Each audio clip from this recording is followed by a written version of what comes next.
સંસદના ચોમાસુ સત્રનો આજે અંતિમ દિવસ લોકસભાના 3 બિલને જેપીસી સમક્ષ મોકલવાનો પ્રસ્તાવ રજૂ કરશે ગૃહમંત્રી અમિત શાહ।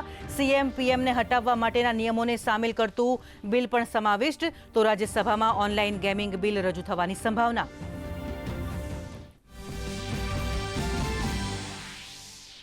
વિદેશ મંત્રી ડોક્ટર એસ જયશંકરે ભારત રશિયા વેપારમાં વિવિધતા લાવવાનું કર્યું આહવાન। મોસ્કોમાં આજે રશિયાના વિદેશ મંત્રી સાથે દ્વિપક્ષીય મુદ્દાઓ સહિત ક્ષેત્રીય અને વૈશ્વિક વિષયો પર કરશે વાત।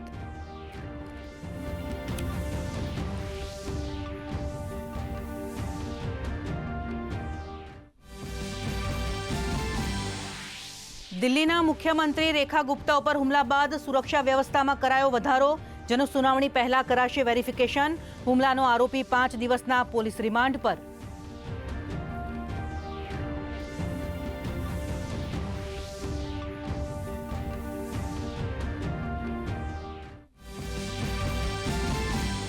મહારાષ્ટ્ર સહિત દેશના ઉત્તર પૂર્વ વિસ્તારોમાં આગામી 2 થી 3 દિવસ મુશળધાર વરસાદના અણસાર। આજે દેવભૂમિ દ્વારકામાં અત્યંત ભારે વરસાદનું રેડ એલર્ટ। આગાહીના પગલે એનડીઆરએફ અને એસડીઆરએફની કુલ 32 ટીમો તૈનાત।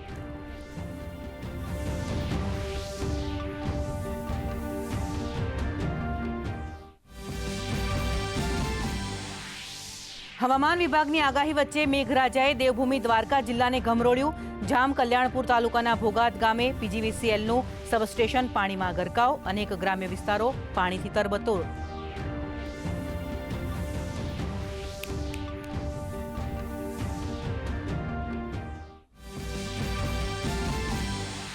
વલસાડ જિલ્લાના પારડીની ભેંસુ ખાડીમાં પાણીના વહેણમાં કાર તણાતા માતા પુત્રીના મોત। કારમાં સવાર શિક્ષકનો બચાવ। એનડીઆરએફ અને ચંદ્રપુરના તરવૈયાઓએ બચાવ કામગીરી દરમિયાન મહા મહેનતે બહાર કાઢ્યા મૃતદેહ।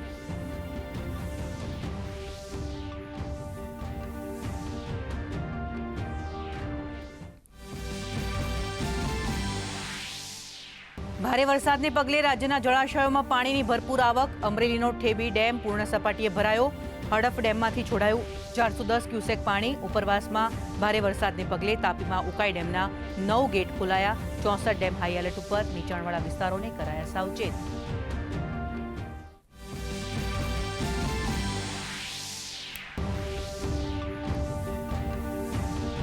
અમેરિકાની સેન્ટ્રલ બેંક પર દબાણ વધારતા રાષ્ટ્રપતિ ડોનાલ્ડ ટ્રમ્પે ફેડરલ રિઝર્વ બેંકની ગવર્નર પાસેથી માંગ્યું રાજીનામું। લીસા કુક પર લગાડ્યો છેતરપિંડીનો આરોપ। યુએસ જસ્ટિસ ડિપાર્ટમેન્ટ દ્વારા તપાસની કરાઈ માંગ।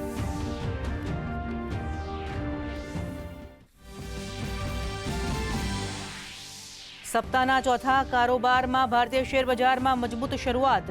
સેન્સેક્સ 82,100 ઉપર કરી રહ્યો છે કારોબાર। નિફ્ટીમાં પણ શાનદાર તેજી। બેન્કિંગ, આઈટી અને રિયલ્ટી શેરોમાં લેવાલી। સોનામાં ઘટાડાની ચાલ। ડોલર સામે રૂપિયો મજબૂત।